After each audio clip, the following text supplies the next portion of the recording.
जय माता दी।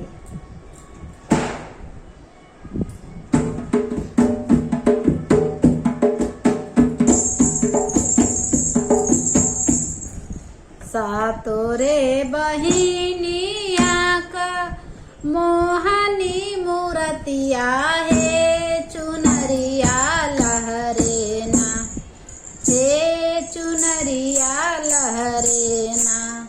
मैया मोरी बोले जय जय करिया हो, चुनरिया लहरे ना।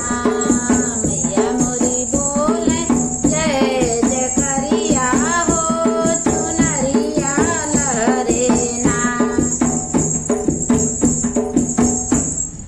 सबके तदिहलू मैया महला दु महला हो, कि अपना बसलू ना, हे कि अपना बसलू ना।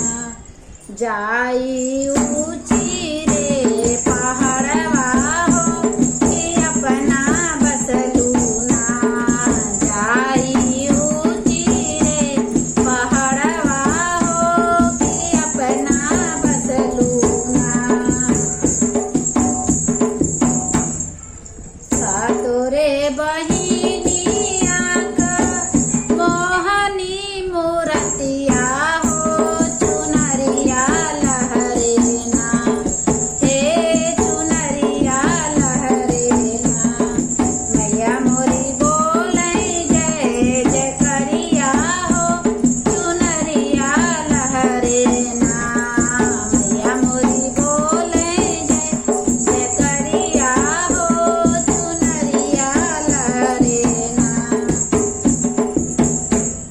सबके तदिहलू मैया नीली पीली साड़िया हो, कि अपना पहिरू ना, हो कि अपना पहिरू ना। मैया लाली रंग चुनरिया हो, कि अपना पहिरू ना। मैया मोरी लाली रंग चुनरिया हो, कि अपना पहिरू ना। सबके तदिहलू मैया मोटर करवा हो, कि अपना चललू ना, हो कि अपना चललू ना।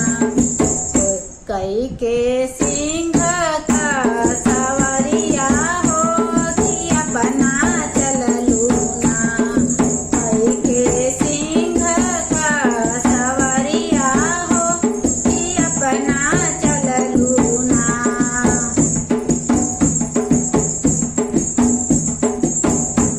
सबके तदिहलू मैया बारहो व्यंजनवा हो, कि अपना खैलू ना, हो कि अपना खैलू ना। ओही घुघुरी बतसवा हो, कि अपना खैलू ना।